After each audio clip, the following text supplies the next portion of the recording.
Hi, my name is Ronny and I'm from second year in Zamorano and now this is our class of English. Now I'm going to talk about the title of this video is A Global Food Crisis May Be Less Than Decade Away. This video was uploaded by Sara Menker and it's a video like TED Talk. So what's the hook? For me, a hook is, are we prepared to feed all people in 2050? 2050 is relative and nearby year because we are in 2020 and we only had 30 years and we are in 2050.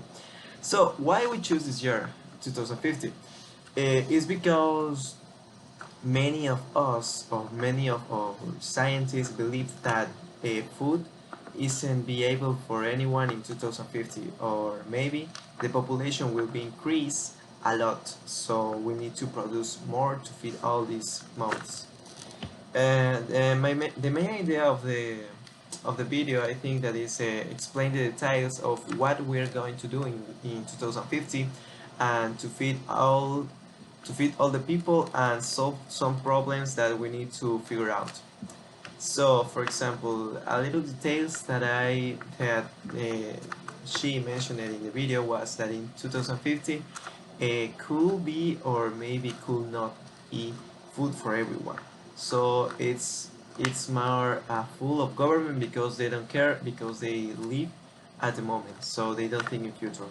Another thing is because of calories. For example, he explains in some parts of or some countries, uh, uh, China, for example, only need for 1,000 calories by person only by day. So people in the country produce more than 1,000 calories. So they produce 8,000 calories, 4,000 calories, calories that maybe in Africa or maybe in some part of China people will need that. So she said that we need to produce only what we going to consume, the calories that we need. Another thing is calories being changed. For example, China and India increase for calories that the consumer over the limit. That's how I explain you. They produce more than they consume. For example, a hamburger have 4,000 calories and all. It's an example only. Uh, I need only 3,000 calories by day. So if I ate an hamburger, I need to make more exercise to make a balance of calories in my body. Another thing is the commercialization. About the end-time charge of production until producers presses and when you buy the product in supermarket. So we have a very difficult point in that detail because producers sell their products to an intermediary, the intermediary sell to another intermediary, and the other intermediary sell to the supermarket. So it's why we have a lot of costs in our supermarket. For example, an apple that in camp or in the file, it's around maybe talking in dollars, 10 cents of dollar. You buy the same apple in the supermarket at 50 cents. So that's a little example that I pass in my little country in Ecuador. To conclude, that is that we agree that is in some parts of production, some parts of countries we produce more than we need. For example, in China or India, we need to produce and make sense of what we consume. For example, if my country only consumes 3,000 calories by day, I only need to produce 3,000 for only each person.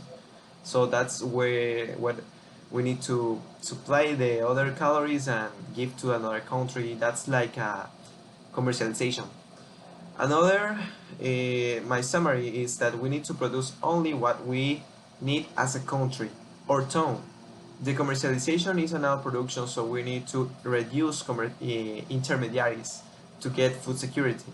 And now, another fact of food security, according to FAO.com, is that how food stay in all the supermarkets or stay in all home every day. That's a food security. The capability of food to stay in all the families in the world. My opinion in all of this, is that we need to be more efficient and more conscient. We are producing and delivering our food to obtain food security around the world. So, to conclude, we need to reduce an ODS. That means the number two specifically, that is zero hunger. So I'm gonna start a video that is TED 2017 October by Sara Menker. It's a global to crisis maybe less than a decade away. Video file retrieved from HWWW YouTube Watch. And that's all. Thank you for watching, and bye.